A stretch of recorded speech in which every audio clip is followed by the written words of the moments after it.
Briefly, this is a public hearing for the LDA amendments to the Wall Street project.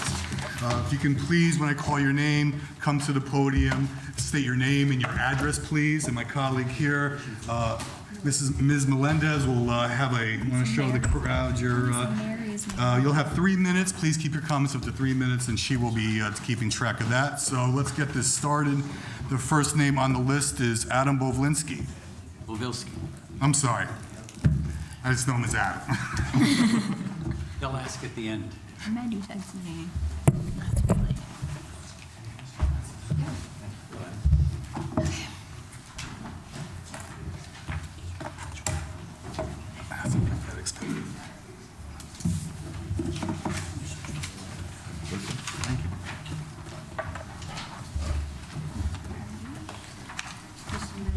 Mr. Mayor, members of the committee, thank you for opening the mic to us this evening. My name is Adam Bovilski, and I'm the Executive Director of the Norwalk Housing Authority. Norwalk Housing Authority maintains approximately 1,000 public housing units. Roughly 336 of those are senior units, and another approximately 1,000 vouchers which support families by subsidizing their apartment in the private market, and I'm here to support the Wall Street project. I want to focus my comments on the need we have for affordable housing. I've handed out a fact sheet with a few data points. I just want to make sure you all understand. The Norwalk Housing Authority maintains 9 separate wait lists for subsidized housing. All 9 wait lists are closed, which means you cannot even apply because the wait lists are years long. So long, in fact, that we don't want to keep them open because it gives false hope to those who might apply to be on those wait lists. Combined, we have over 1,300 families on our wait lists, not including 643 families on our Section 8 wait list, which has been closed since June of 2012. When that list opened in June of 2012, we had over 10,000 applicants in a week. 1,200 were chosen by lottery to be on the wait list, and they're still waiting 7 years later, more than half of them. Clearly, the need for affordable housing way outstrips the supply of housing here in Norwalk. Secondly, I want to distinguish this housing in the proposal from public housing. Although the income range for public housing is rather broad, and as you can see from the handout, it ranges from $14,750 to $21,000, that's just the average, for 1 to 3 bedroom units. Our families can get up into the 60% of AMI range and sometimes even higher, but most of them, as the average will show you, are below the poverty line, and just in an entirely different economic category than those served by this project. This project serves a critical need for affordable housing generally, but particularly in the 40% of AMI range, a range that neither public housing nor workforce housing is actually serving. It's really in that sweet spot between public housing and the workforce housing regulations that we have. Thirdly, I want to draw your attention to the National Low-Income Housing Coalition data on the handout. Minimum wage in Connecticut for the time being is $10.10. A housing wage for an unsubsidized 2-bedroom unit, however, which is roughly the 40th percentile of the market, requires an earning of $36.25 an hour or $75,000 a year. A family would have to work 3.5 jobs to be able to afford a unit if they're working at minimum wage. Finally, I want to point out that 40% of AMI income for a family of 4 is $57,720. 31% of our current Norwalk resident families earn less than $57,700. They're actually less than $50,000. So unless we think that 31% of the current Norwalk residents shouldn't be able to afford to live here, then we need to make sure we have housing like this for them. So I ask that you support this project. Thank you very much for your time. Thank you, Adam. Next up is Christy Stewart.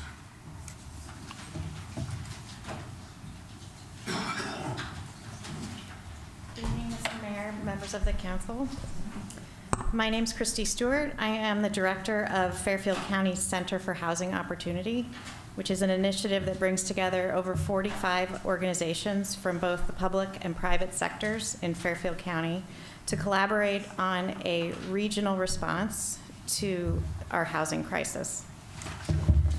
And I am here to support the Wall Street Place project as well. Over the last 10 years, lack of available affordable homes has driven a 51% increase in the number of severely cost-burdened renters in Fairfield County. In Norwalk, data shows that 53.5% of households, so 1 in 2, pay over 30% of their income for housing. Further, 27.9% of Norwalk households, nearly 1 in 3, are considered severely housing cost burdened, paying more than 50% of their income on rent. This significant and ongoing rise in housing cost burden jeopardizes the economic growth and sustainability of the city of Norwalk and the entire region, which shares a transportation system, a job market, and a housing market. Economic analysis of multifamily housing construction by the National Association of Home Builders quantifies the economic effect of projects like Wall Street Place by monetizing construction activity, earned income spent in the local economy, and the ongoing economic impact of new multifamily residents' tax payments and local spending. Based on this analysis, the proposed Wall Street Place development, which includes 101 desperately needed affordable mixed income units for Norwalk's working families, has the potential to deliver the following economic impact to the community in its first year: $14.5 million in earned income, $2.3 million in taxes and other revenue, and 165 jobs supported. The potential annually recurring impact of this project is $3.8 million in income, $1.1 million in taxes and other revenue, and 42 jobs supported.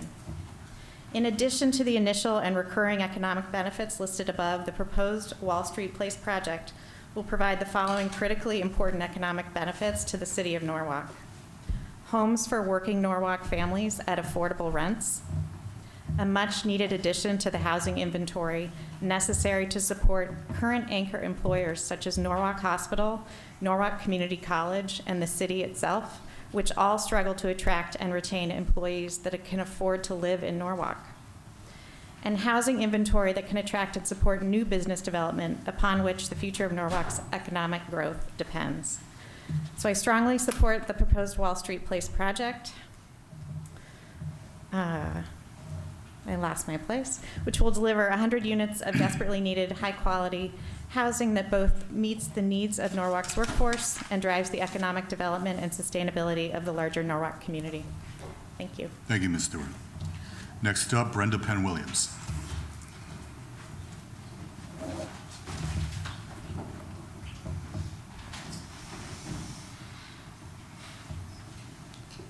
Good evening. Most of you know me, but for those who don't, I am Brenda Penn-Williams, president of the Norwalk branch of the NAACP. I come before you this evening to support the Wall Street proposal. The Norwalk NAACP has a long and proud history of fighting for fair housing rights of our lower income families. After decades of the city concentrating its low-income housing in South Norwalk, the NAACP filed a federal lawsuit against the city in 1986. The results of that lawsuit was a consent decree in which the city agreed that we need to spread out our low-income housing to other areas of Norwalk. With opposition to a project like this, I fear we are heading back to a scenario in which we are concentrating our affordable and low-income housing in South Norwalk, which amounts to segregation. This project will bring affordable housing to Wall Street. Many studies show that mixed income development, especially those in the higher opportunity areas, have the best outcomes for our children in terms of education, health, and future economic earnings. We need to make sure that all our families and all our kids have access to the same opportunities. Our city, most like most coastal cities, is in a housing crisis. People who work full-time here in Norwalk cannot afford to live here, and that is not fair. This proposal is not for low-income housing like those development runs by the Norwalk Housing Authority. It is for families earning between $52,000, which is a 3-person family at the 40% AMI, and $115,000, a 4-person family at 80% AMI. I took the liberty of looking at the city's labor contract A large number of the city's union employees are paid within the 40% of the AMI standard. In the NMEA union, our entry-level secretaries, library clerks, and customer service reps all make under $50,000 a year. These employees are often the public face of our city. Our Step 1 entry-level teachers make $50,000, and most of our school paraprofessionals and library staff make under 40% of the AMI standard. So those we trust with our kids are in the income range, and our entry-level laborers also make less than $50,000 without overtime. According to the city's annual affirmative action utilization analysts, only 39.1% of the city's employees live here in Norwalk, and I am willing to bet it is because the city does not pay enough for its employees to live here. The 34 unit of this project that serves family under the 40% of the AMI can help allow our entry-level employees to live in the city they serve. Brenda, if you don't And- mind wrapping it up, Huh? if you don't mind wrapping it up soon. I'm almost finished. I Thank got you. two sentences. And the 32 units of 60% of the AMI will serve most of the rest of our employees. I refuse to believe that we want a society in which our frontline workers are not welcome in our city. Please support this project. Thank you, John, for the extra time. Thank you. Next up, Ralph Bloom.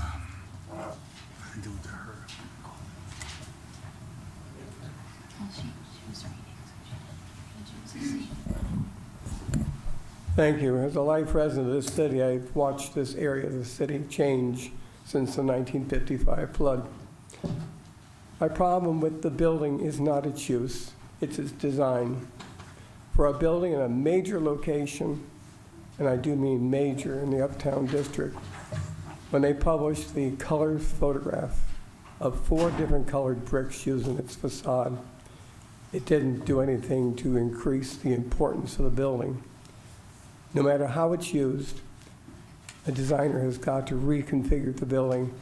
It needs far better design for an uptown location.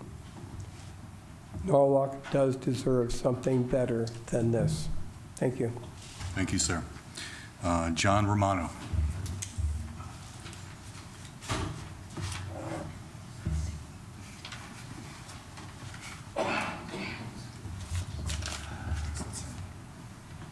John Romano, 179 East Rocks Road. This whole thing is kind of upsetting from a taxpayer standpoint. And this goes back to many administrations, when the whole deal came out, when it was 30% affordable. That was a lot to kind of get used to. Now it's 100% affordable.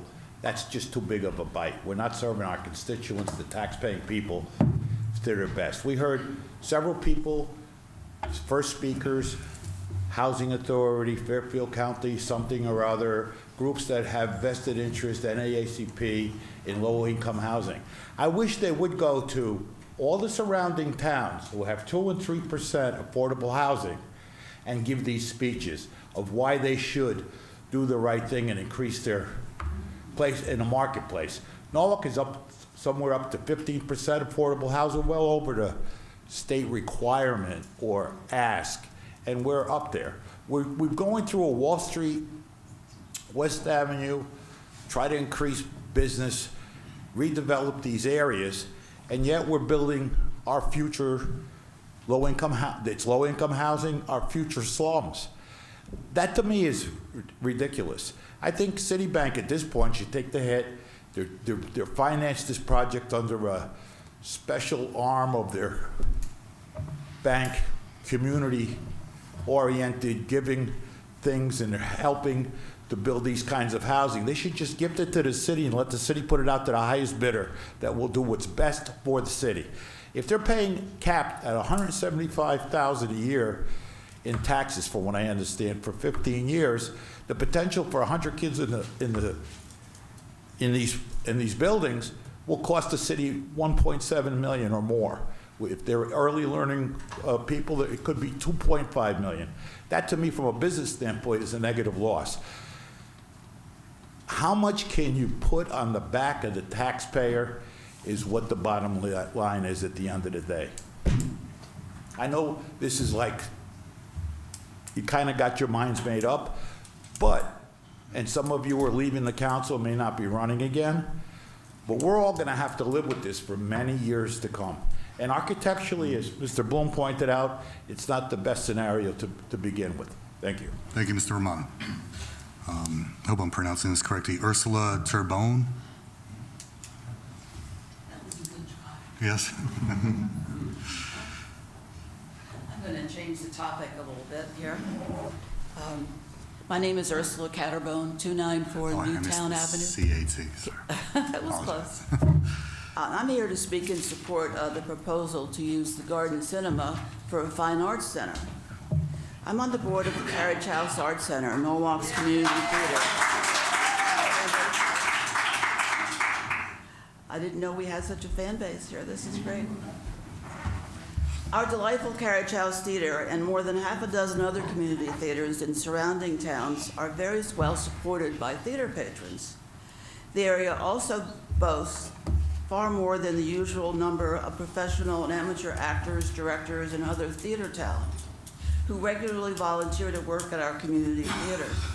Their talent is a great part of the reason community theater in this area is so successful. So we have a network of wonderful community theater that brings us live plays and musicals. And we're very lucky to have the Wall Street Theater for concerts and other live entertainment. But what's missing for theater patrons and for the large number of local talent is a fine arts center. I'm still reeling from the concept of the Garden Cinema closing. It's a Norwalk treasure. The proposal to use the Garden Cinema for a film arts center makes perfect sense. The large population of theater talent would take advantage of a film arts center here. The many film buffs in the area would support a film arts center, and Norwalk would have bragging rights for having a film arts center located right here in our town. Lastly, I would like to ask anyone who is involved with this property to please keep the theater building intact rather than tearing down our Norwalk treasure. Thank you, ma'am.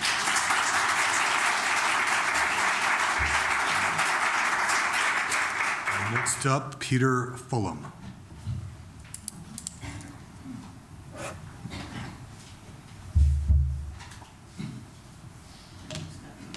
So Peter Fulham, 46 Harborview Avenue in Norwalk, Connecticut. I'm born in Norwalk, raised in Norwalk, lived in Norwalk my whole life and my family. I own a business at 104 Wall Street in Norwalk, and this is our 50th year in business. For 40 years, I've been working there full time. And unfortunately, even in the 70s, Norwalk was a vibrant town, as some of us remember. You know, we don't have to go back to the 50s. So because I've been there and I've witnessed it every day, it's gone down and down and down. And, you know, I'm an optimist.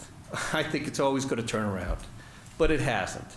And the Garden Cinema, which a lot of my work, I sell custom window treatments, is outside of Norwalk. But a lot of my customers would always say, oh, you're by the Garden Theater, you know, you're the Garden Cinema. And it was just like a little jewel in the rough, and I know that's going to change. But to get rid of a theater is just a shame, you know, and to take the POCO development and make it 100% affordable housing. So moving in the wrong direction. And instead of having a mix, which the whole POCO thing was supposed to be, which was everybody's on board with that. Now to go, it always seems like Norwalk gets dumped on. So, you know, and I only mean that because I want it to be full. I want the architecture to be good. I want everything to be right. But it just seems like we can't do anything that we want, so this is our only alternative. And that's the way it seemed like Citibank put it, this is the last chance. This is it. So it's like we have no choices. I hope your view isn't made up. If it's got to come down, it's got to come down. But Norwalk has taken enough over the years. And to get rid of a theater and to make that work, it just seems like Norwalk to me is moving in the wrong direction. Thank you, sir.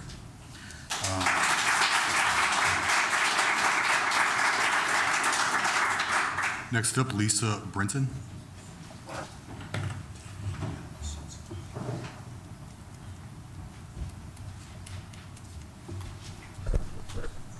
Lisa Britton, 24 Highland Avenue. I'm all for development that benefits Norwalk and helps our tax rolls, but not ones that don't. The financial terms of this deal bails out Citibank and provides a multi-million-dollar fee for the developer. POCO is the most egregious example of putting political interests above residents and taxpayers. Many will talk to the aesthetics of the building or tearing down the treasured Garden Cinema, and I agree with them 100%. However, I'm here to speak to the macro financials and the quality of life it's impacting our city. Over the past 6 years, this administration has increased the budget 24%, or over $70 million. $40 million of that is due to education. The grand list grew by 12%, excluding the future appeals. Capital debt service, largely due to schools and sewers, is set to double over the next 5 years. Except I recently heard that the state is delaying the paperwork. They are going on a debt diet, and so who knows if the new schools will get built. The Connecticut Post reported today that housing prices are expected to drop between Bridgeport and Stamford. Bottom line, we're spending more than we can reasonably expect to collect in taxes. Despite all the development, most homeowners saw increases in their property taxes this year. Imagine how they're going to feel when the city pursues a 15-year tax credit for POCO. I've studied the past city budgets over the last few years, and here, over the last 6 years, here's what I found. We've added 500 kids to our schools and increased poverty 10%. We're now 57% free and reduced lunch. At the same time, we have a higher percentage of disengaged youth than the state and Stanford. We've lost a YMCA, so no CC struggles. We do not have a boys or girls club. Our outstanding city losses have increased from 139 to 400. The value of drug busts has increased from $425,000 to $1.8 million. Our first responder calls have increased, and it's taking longer for the fire department to get to calls. More people equals more cost and a lower quality of life. So what does this have to do with POCO? You're taking a poorly conceived deal and making it worse. Designating 101-unit apartments that are mainly 2 and 3 bedrooms as affordable housing will add students without the corresponding revenue. A recent Norwalk School Facility Plan, dated this May, shows a higher multiplier for attracting families with students of school-age children than market rate. Double that whammy with a 15-year tax credit capable of supporting only 10 kids a year, and you're saying to Norwalk taxpayers, you pick up the bill. It's important for everyone in this room to know that the first and biggest bill paid by this city is the Board of Education. It's 54% of our operating budget, more if you include the capital budget. State and federal statutes require that every school-age children living in our city is entitled to a free and appropriate education, except for it's not free. It's been $40 million in 6 years. The POCD, master plan, the Parks and Rec plan, the parking plan, and all the other plans won't amount to a hill of beans because they're going to go on the back burner. That means sidewalks, sewers, parks, streets, and all the other infrastructure will go on the back burner because you're going to have to pay for the Board of Education first because of poor planning and bad financial deals like this. I thank you very much. Thank you. Next up, Jonathan Riddle.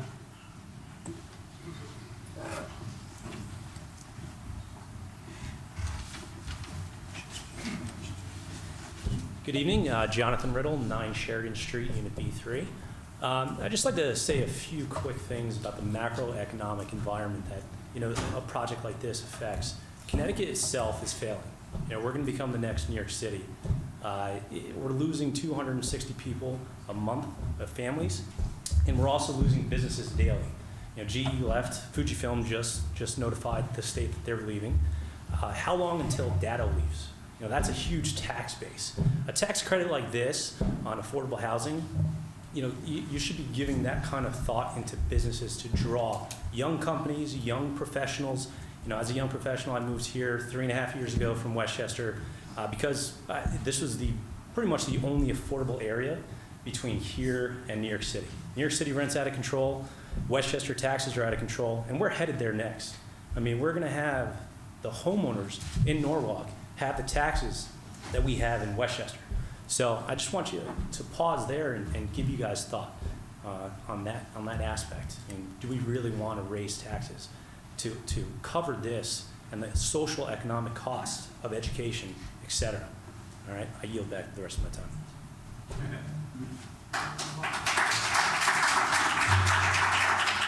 Darnell Crossland.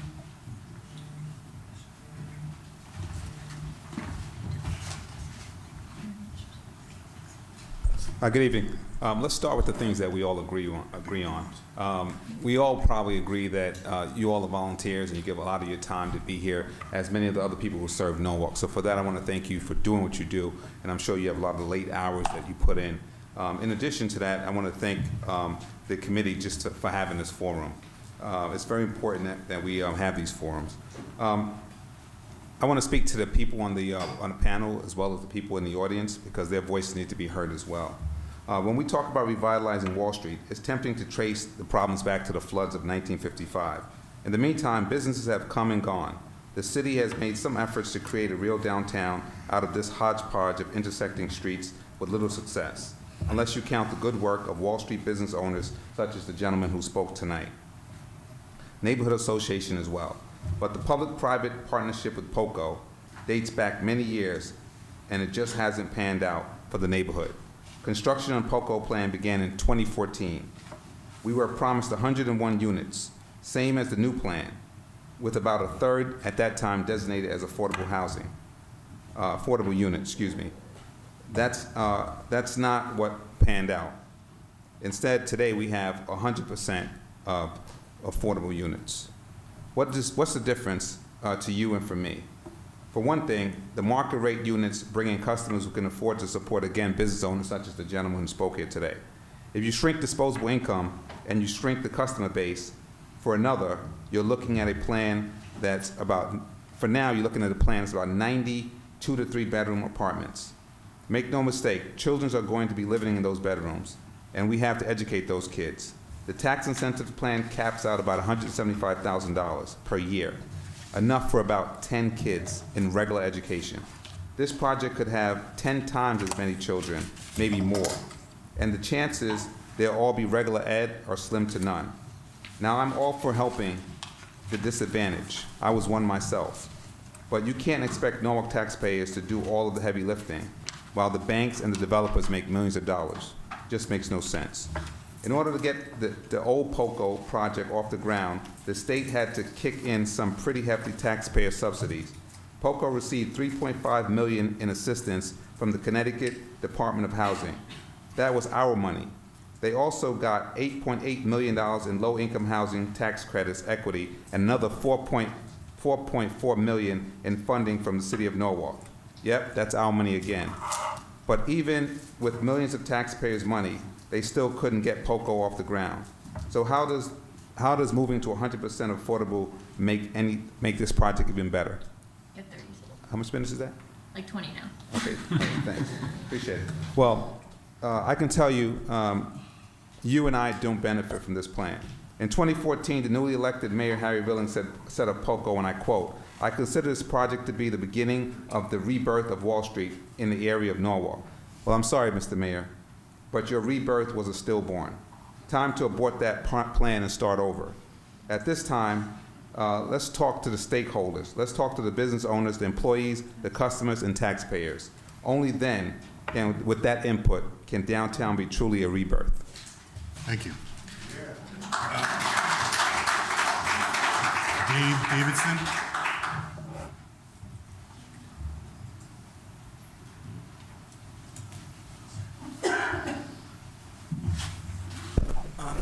I'm Dave Davidson, 16 Benmalia Road in Norwalk. The Wall Street development proposal before you offers two alternatives. Either accept what they have offered, or the bank will be forced to sell the asset. Excuse me. I urge you to reject the proposal and to move to have the bank divest itself of the asset.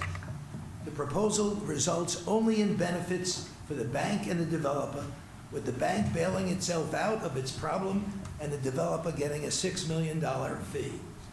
The city receives annual tax revenues between $175,000 and $195,000 for an extended period, which will not even come close to the city's costs resulting from the project. The project provides for inadequate parking, even with the takeover of the cinema. The proposal calls for an $80 million project, approximately $800,000 per unit. Even if you deduct the $14 million that they claim Citibank is leaving on the table, that's $654,000 per unit. To put this outrageous cost in perspective, I refer you to the report authorized by the Norwalk Redevelopment Agency from RKG Associates dated November 20th, 2017, which I'm sure Tammy can make available to all of you. At the time, at that time, we had included a 20% affordable housing in the first draft of the South Norwalk Transit Development District. When the developers screamed, Mr. Sheehan commissioned RKG to do a study of the 10% and 20% affordable. The report developed a scenario of a 100-unit mixed-use building with 10,000 square feet of commercial space in 4 or 5-story building. Local developers provided consultation to RKG. Keep in mind, they preferred a higher cost of development to make the 20% less tolerable. Despite this bias, the cost per unit was less than $300,000 for the 100-unit development. That's less than half the cost that this proposal has, even assuming that Citibank is leaving $14 million on the table. One would wonder why the project under consideration requires more than twice the cost per unit that the consultant selected by the redevelopment agency indicated was appropriate for building in Norwalk. For these and the other reasons that the other participants have made, I urge you to reject the proposal before you. Thank you, Mr. Davidson. Todd Bryant.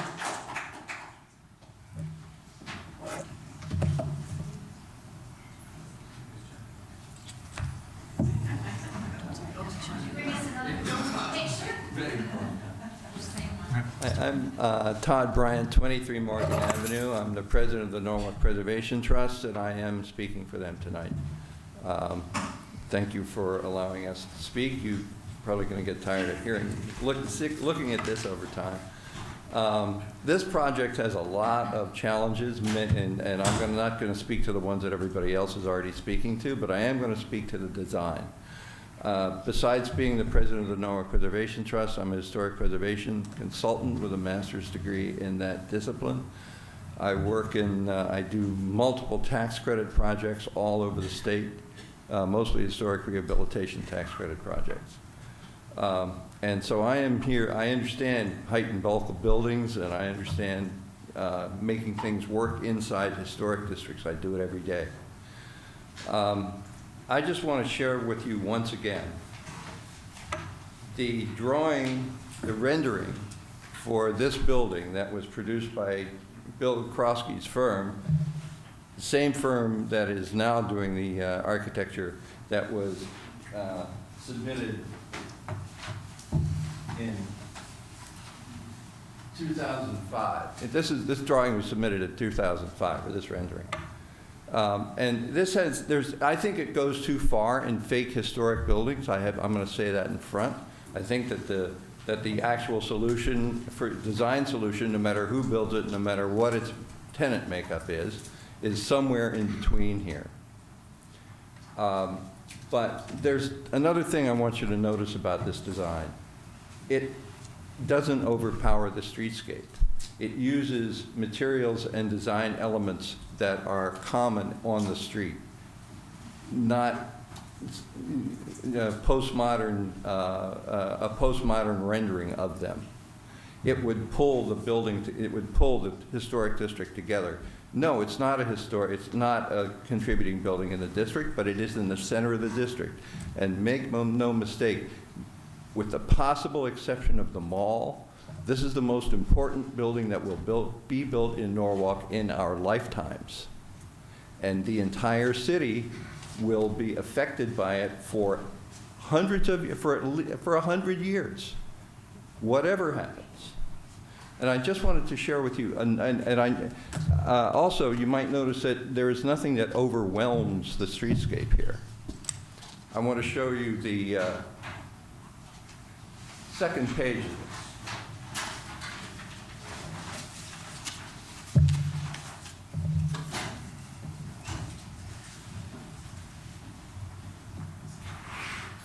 The original design had buildings behind us to make up the 101 units. The building design that you are being presented with overwhelms and crushes the streetscape. Just keep that in mind. Thank you very much. Thank you, Mr. Bryan.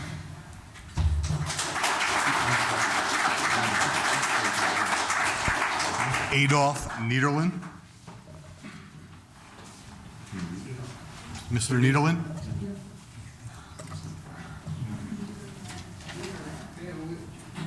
What did I say? Niederlin,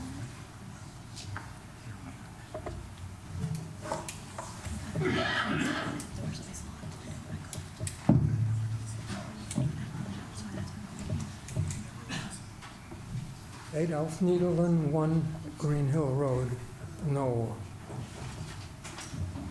I want to use my 30 seconds to convince you to reject this project. It is not in line with the with the POCD, which is in its last issue up for approval right now, which says not to build anything that is not in conformance with the existing area. Having said that, I wonder whether we have really learned a lesson. This is, having affordable housing as a last-ditch stand to try and solve an absolutely botched project is inexcusable. It shouldn't be available. What we need to do is to take advantage of Mr. Milliken's suggestion in the hour, put together a group of people who know how to solve the problem, and solve the problem without resorting to a last-ditch stand. Thank you. Thank you, sir.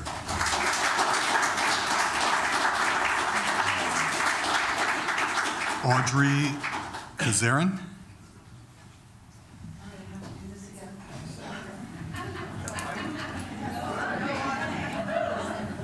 Hi, Audrey Kozarin, 19 Kendall Court here in Norwalk. And I'm representing the Norwalk Citizens Traffic Safety Committee, newly formed, with a concern to make sure that this development, whatever it ends up being, is safe for certainly drivers, but certainly for pedestrians and bicyclists. I think the vision as we go forward is we want to start eliminating cars, perhaps, and make it a more walkable and bikeable and healthy city along the lines of a lot of other cities in the United States that are going that way. So I think this project has some pluses and minuses. I think that when Mayor Rilling and Bob Duff, Senator Bob Duff recently asked in some of their meetings about who are we as a city? We want to ask ourselves, to define ourselves. Who are we as a city? Who are we as a people? We want to look at what makes Norwalk great, its history. I think that building that Todd showed was very distinctive and reminded me of the older buildings I've seen in Buffalo and my hometown of Detroit, Michigan, some of the older cities. It's distinctive. Maybe it has a mix of people living in there, low income, middle income, luxury, could be a mix. But when you look at the streetscape, you want to see the vision of people living a healthy, happy quality of life, that you see cars, you see people walking, you see people biking, see people enjoying one another. I think this project needs to take into account the entire streetscape, the scale, the attractiveness, and the quality of life. So we want to ask ourselves, who are we, and how do we want to live going forward, and keep the streets safe, and keep everyone safe, and have a good quality of life. Thanks very much. Thank you. Mark Allen.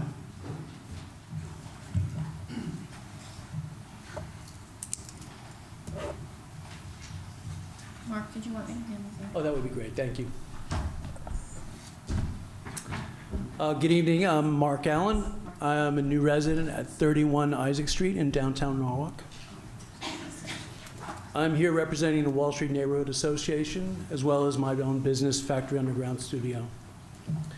The Wall Street Neighborhood Association met recently with Mayor Rilling and Jessica Casey, and we disclosed that we had approached Richard Freeman, the owner of the Garden Cinema, in early 2019 through a group of investors to purchase the Garden Cinema.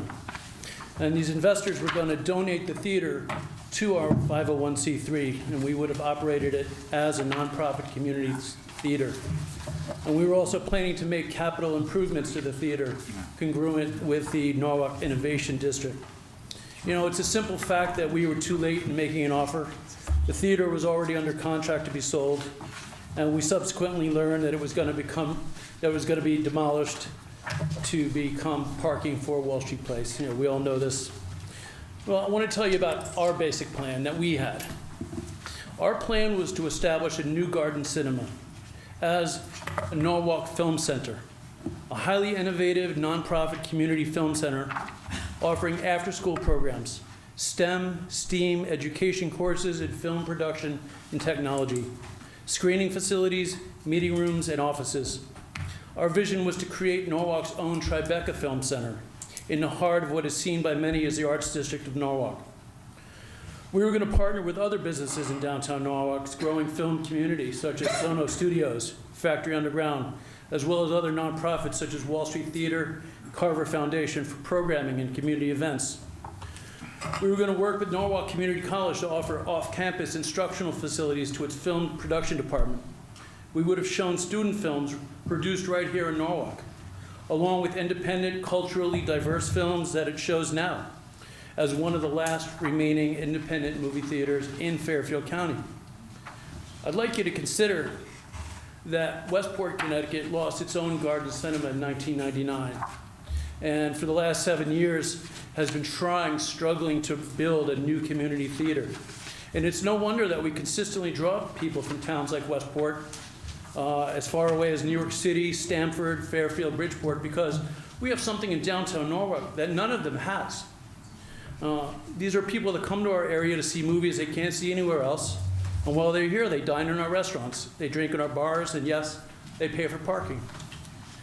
When you consider our vision for the new Garden Cinema that would become an innovative arts-based community center, the only one of its kind in Fairfield County, you can understand why we see losing the Garden Cinema in its entirety as not only damaging to our community, but a huge missed opportunity for the city of Norwalk. You know, at the last meeting of the Planning Committee for the Common Council, Barbara Smith asked the developer, Mr. McClutchy, if his firm had considered any arts installation as part of the new construction plan for 26 Isaac Street. And he admitted that they did not consider it at all. So here we are asking, would it not be right for the city of Norwalk to ask JHM to consider an alternative to their current plan that would allow for this new construction to be a huge win-win for the community that we all want? Mr. Allen, if you don't mind wrapping it up. Yes, sir. To be clear, we all want to see Wall Street Place go forward, and we appreciate the mayor and his staff working hard to get this project underway. All we're asking for is that other plan options be considered by the developer before the city of Norwalk commits to the current plan being proposed. We think the developer can do better for the downtown Norwalk area. Thank you very much. Thanks, Mark.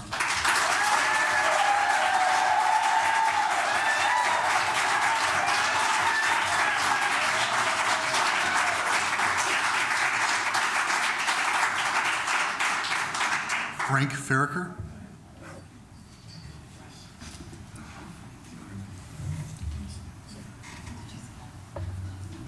I'm in the entertainment business. How do I follow that one up?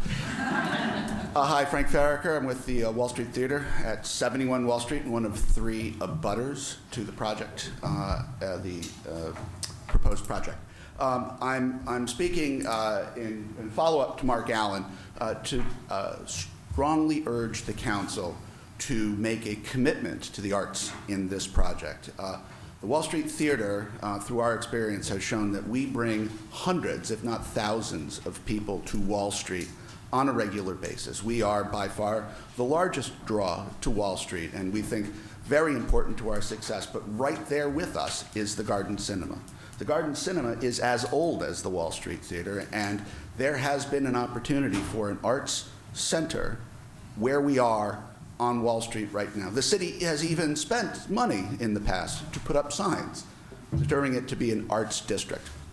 I believe that it is incumbent on the council, and I also believe it's incumbent on the developer, if they were to go forward, to make a commitment to do something that makes this project an important thing for Norwood. It's not enough to decide that the project got messed up by POCO in the past, and now the council is moving forward to do something just to get it done. And trust me, we want something done there. We've lived next door to this husk for 3 years now. Our customers tell us it's the biggest turnoff to come to the Wall Street Theater. But you have an opportunity to make some lemonade here. You really do. You have a project and you have an opportunity with all these motivated people to turn Wall Street into a much bigger and much more dramatic draw by making it an arts district. And you have an opportunity, you have tens of thousands of square feet in both the basement on the first floor of the unfinished building, and you have loyal, dedicated people who want to come here to Wall Street for the arts. This is the opportunity for us to take this, all the bad news that's happened before, and turn it into something great. Let the Arts Commission work with the developer to come up with artistic plans. Work with Mark Allen and the Wall Street Neighborhood Association to find a permanent home for the Garden Cinema. Make lots of different reasons why people will come to Norwalk, to Wall Street, sorry, not just because a building was built. We can do really dramatic things here, and the power's really in your hands to work with the developer. I'm sure the developer, as every project, communities ask them to do things to give back. Not a small office somewhere, but something that's going to have impact and power for what you are doing. And I strongly urge you, what Mark Allen is proposing is dynamite. Keep the Garden Cinema open. Don't discount, oh yeah, this Garden Cinema's been falling apart for years. I've heard that story. It doesn't matter. It's so important to this community. The same way the stories that we heard at Wall Street Theater about how the Wall Street Theater has been part of their lives forever. Let Norwalk have their history, but do something great that when you go forward and build a project, you don't just have a building that people are talking about affordable housing in, but you're talking about the start, if not the jump start, of a dynamic arts community that's going to bring people to Wall Street, and it's going to mean something. So please, I urge you to consider this. Thank you.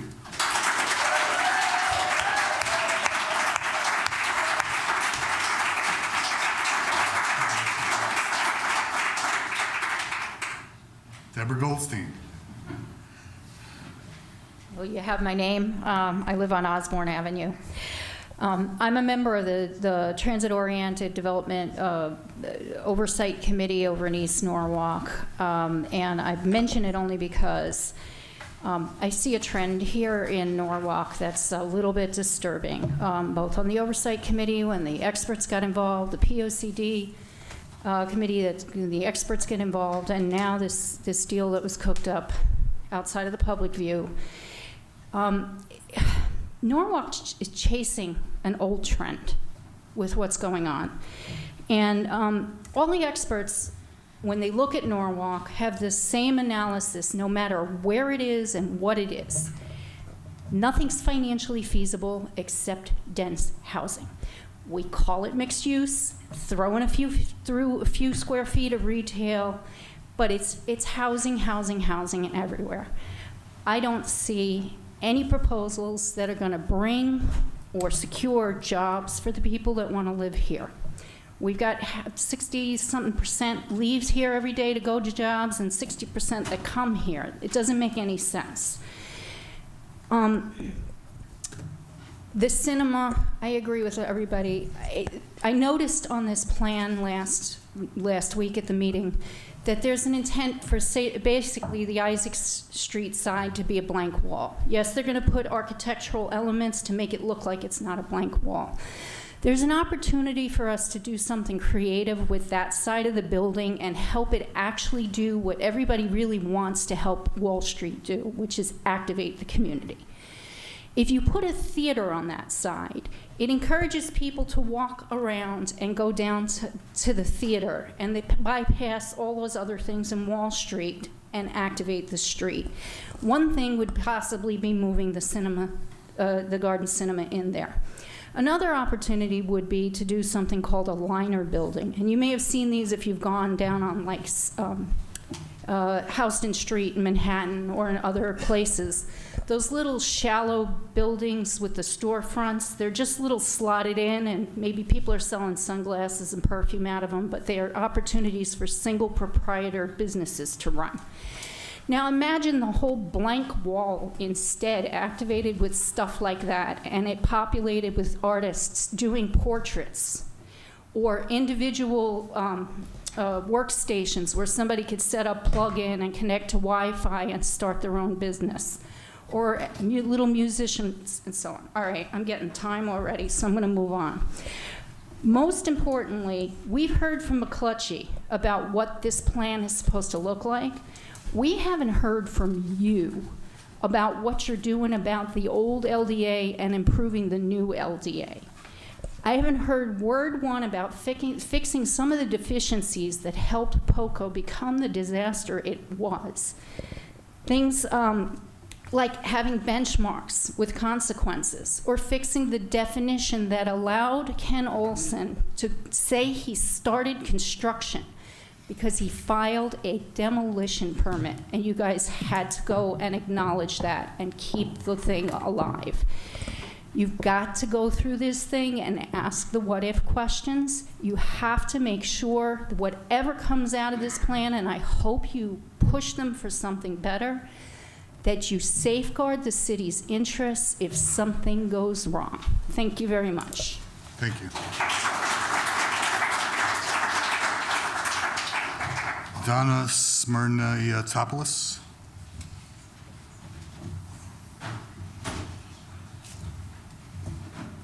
Good evening, Donna Smirniotopoulos, 18 Shorefront Park.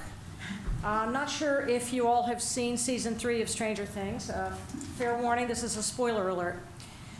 Hawkins, Indiana Mayor Larry Klein is up for re-election. There are protesters outside his window, owners of mom and pop stores whose businesses are failing, thanks to the new Starcourt Mall, the mayor's signature land use deal.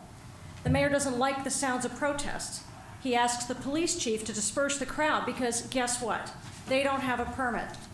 And suddenly the skin on the back of my neck tells me something.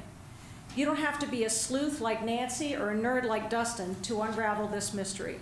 Norwalk isn't Norwalk anymore. We've become the Upside Down. Only in the Upside Down does the Common Council work not on behalf of the people, but on behalf of a group of government operatives, big banks, and corporate developers meeting behind closed doors to hammer out secret deals. Only in the Upside Down can a municipal government support an underworld of roadwork, traffic jams, high taxes, beach overcrowding, and fugitive dust. In the Upside Down, the mayor works on behalf of campaign donors, not in the interest of people. In the Upside Down, a quasi-governmental agency accountable to no one calls the shots for the 90,000 people who live here, including the 20,000 households paying most of the bills. When citizens spoke up in opposition to the redevelopment agency's Wall Street West Avenue plan, Chairman Keides accused us of spreading misinformation, saying the Wall Street plan had nothing to do with the Garden Cinema. And here we are a few months later, considering a plan to demolish the Garden Cinema. In the Upside Down, misinformation is spread by public officials, not private citizens. In the Upside Down, developers and bankers are given unlimited time to present their cases, and the people are given only 3 minutes.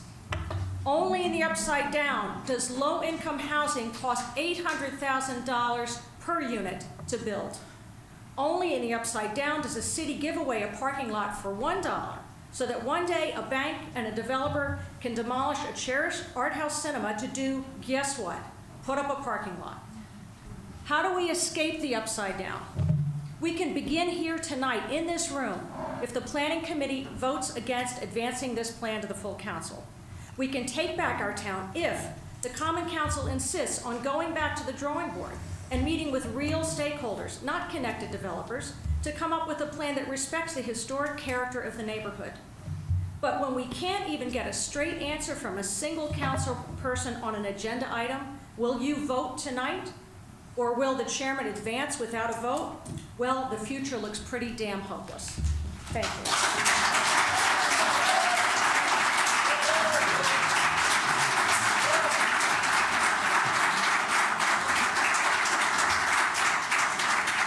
Mike McGuire.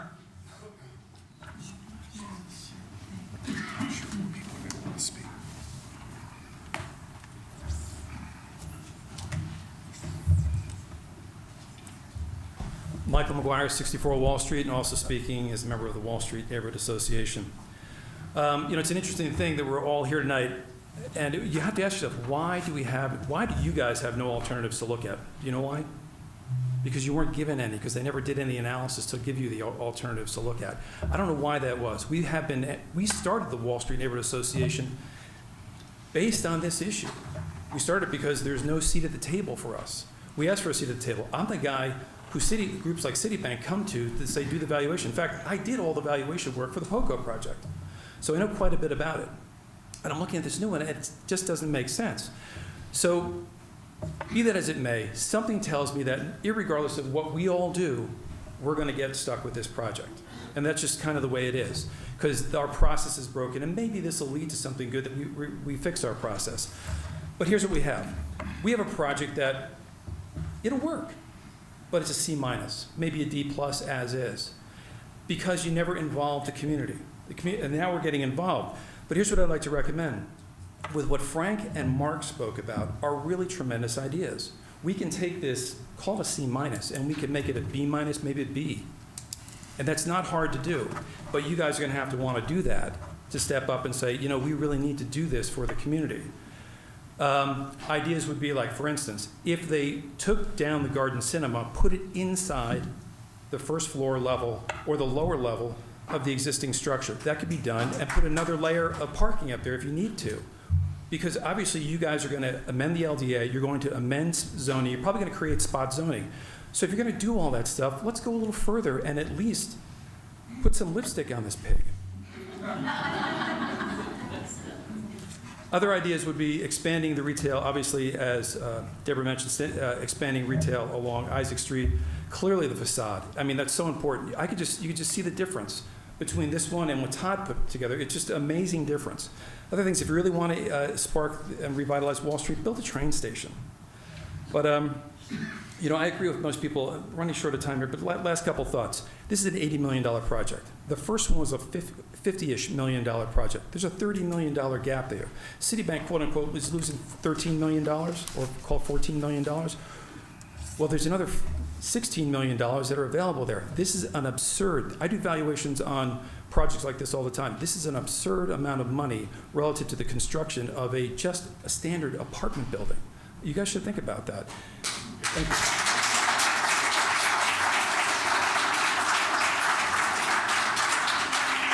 There is no one else signed up to speak, but if you would like to speak, can you please raise your hands? Are there a lot of you? I am going to put the sign-up sheet back up there. Do you mind? If you don't mind coming down and signing the sheet, that'd be very helpful. Thank you.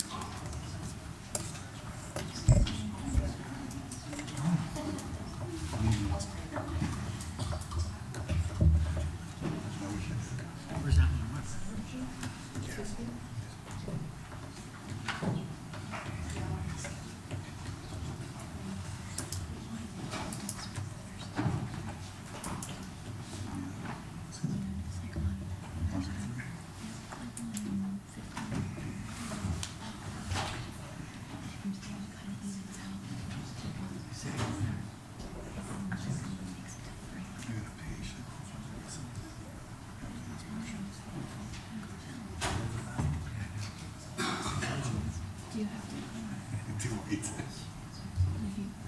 perfect time to get it signed up. Think about it. You never know. My name is Andy Glazer. I live at 3 Old Kings Highway in Norwalk. Tammy, do you mind? Is everybody all set? Is everyone signed up that would like to speak? Oh, I'm sorry, you give me 1 minute. sure. All right.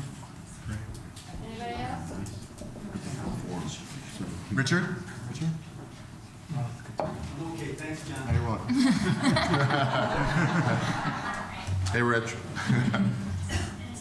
I'm sorry to interrupt, but you can proceed. Thank you. Again, Andy Glazer, 3 Old Kings Highway, Norwalk.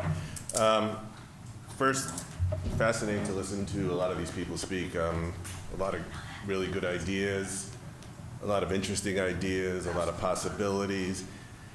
You know, I happen to have sat through a couple of the meetings just because I was working on this stuff in these meetings in the past with POCO, and you just sat there and shook your head like, how are these guys getting these extensions?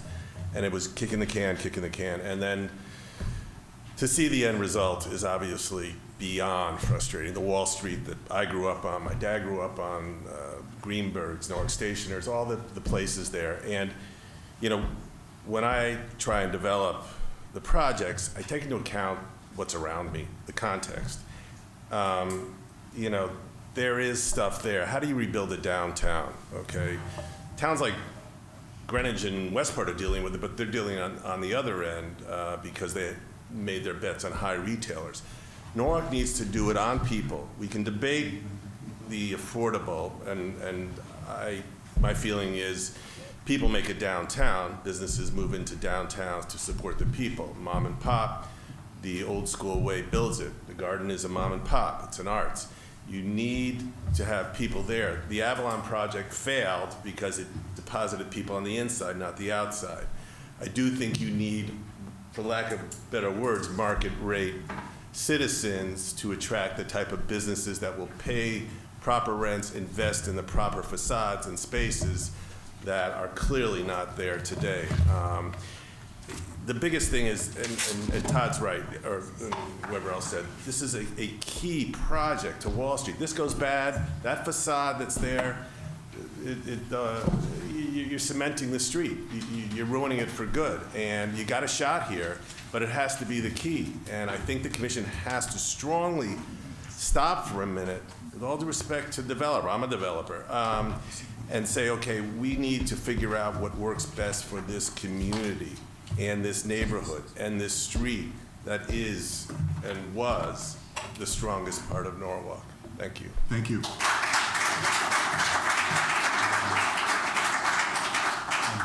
Marcia Whitnick. Thank you. Right there. I'm a Westboro resident, so I just wanted to offer an outsider's perspective and to say that coming to the Garden Cinemas once a month and going to Pontos is one of the highlights for me and my friends, and that's why we're here, to support what everyone else has said and hope that you can find a creative solution to meet the different requirements of the different stakeholders. Thank you. Thank you. Marjorie? Sorry, I won't even attempt the last name. Marjorie Parch. Oh. It's P-A-R-T-C-H. No. Nobody can believe it's just one syllable. I live at 20 Devil's Garden Road. My parents moved to Norwalk from Brooklyn Heights, actually, in 1968. And they chose Norwalk for its diversity and its down-to-earthness. They have 2 disabled children that they wanted to grow up here along with me. My mother's vision was to teach in an integrated public high school, which she did at Brian McMahon for 20 years. That was her commitment to civil rights. So I was raised, you know, from my earliest memories in Brooklyn. She was fighting for busing there, with this sense of mission for the community. And I just want to say that's part of why my parents chose Norwalk. They felt that that was here. I hightailed it back to New York as soon as I could. I lived right near the Film Forum. But we were always so glad to go to, we would either hang out down there, we became best friends, or go to Garden Cinema up here with the same kinds of films. And here you had the best of everything. You had the same diversity, you had beaches, you had, fresh air and acorns falling on your deck. And I loved to come here. I had dual citizenship for most of my life, as you know, between the East Village of New York, and this is kind of becoming the new East Village here.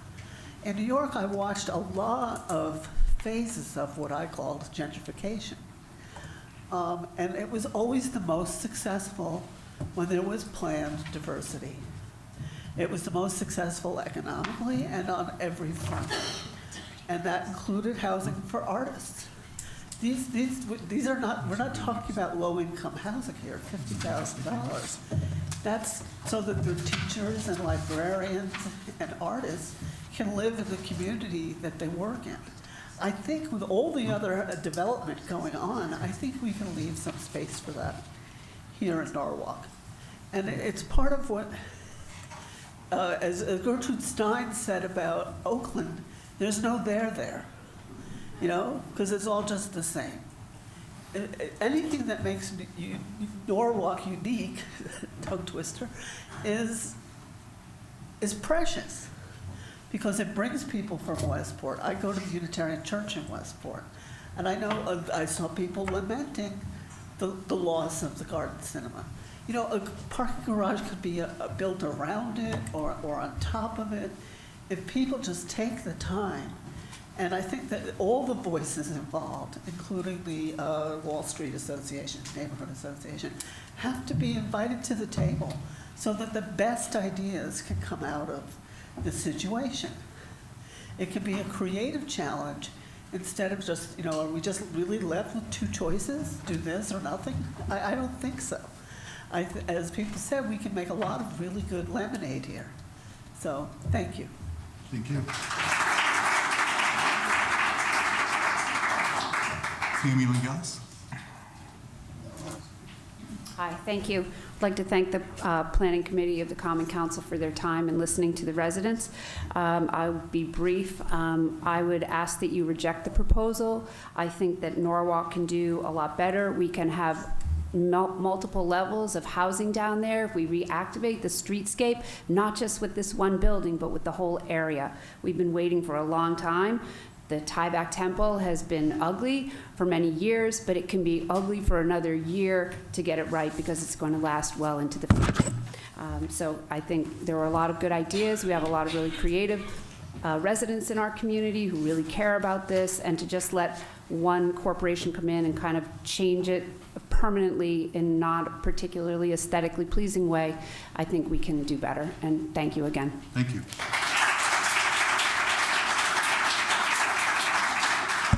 Joanne Horvath.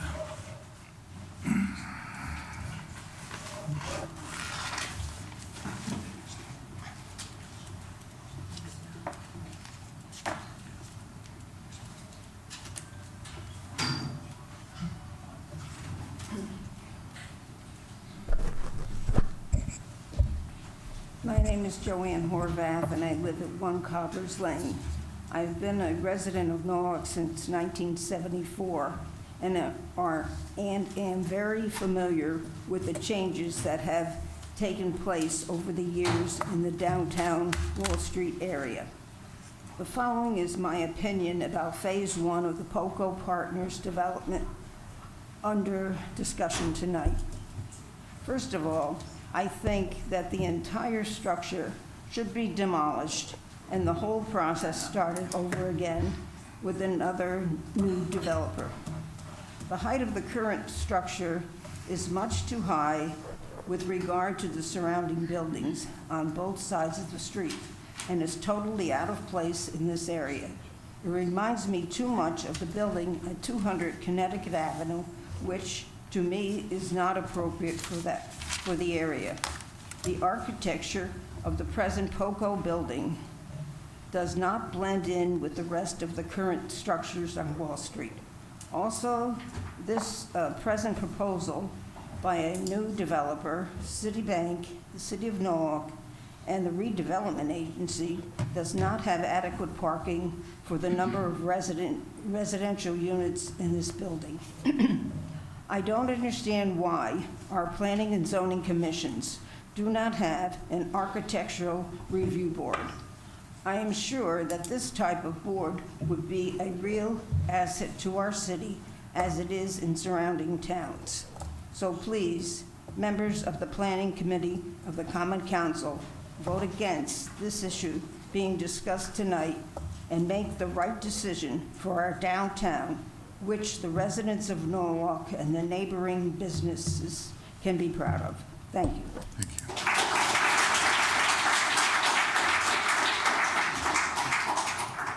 Jamal Beezer, the second. Thank you for allowing me to speak. I'm going to be brief. I've spent my summers in Norwalk for many years since I was a little kid with my uncle Donnie Darnell Crossland, watching him work hard for the city, and now as a college student at American University, and as a shadow to my uncle, I've learned to analyze every situation I'm in. We've heard some thought-provoking statements from people like Donna and other business owners that are here today, and I've come to these conclusions. One, Norwalk needs new leadership. It sounds like you guys have tried this before and failed. We need new leaderships to do the due diligence that your city greatly deserves. Two, Norwalk needs to protect and invest in the arts. Coming from Atlanta, Georgia, students find purpose through the arts, businesses find customers, and families find homes through the arts. And lastly, three, reject the proposal. Thank you. Have a good night. That is everyone who signed up to speak. One last call. If you'd like an opportunity to speak now, would be your chance. See a gentleman right here. If you don't mind just saying your name and address for Hi, the I'm record. James Mitchell at 3 Platt Street. I'd like to ask a question of all the members of the council here this evening. Has anyone here, by a show of hands, seen a movie at the Garden Cinema here in beautiful Norwalk? Anyone? That's pretty good. I hope that you all would miss that if it was gone. E.T. in 1988. I'm a 3-year resident here of Norwalk now, and I really like the Garden Cinema, and I'd like to be able to continue something of what it is. And I do understand that we might have to change. We might have to put it in a different location, and I think that most people would accept that by moving it to a new facility, but just to keep and maintain what we have and the cultural exchange that comes with what the Garden Cinema represents. The other thing I'd like to mention is that I grew up on the Gold Coast of Long Island, and I lived in Brooklyn for many years, and I've traveled a lot of different Brooklyn, and I've lived in a number of places, and one of the things that I've seen many, many times is that wherever the artists go, wherever the culture goes, the money always follows.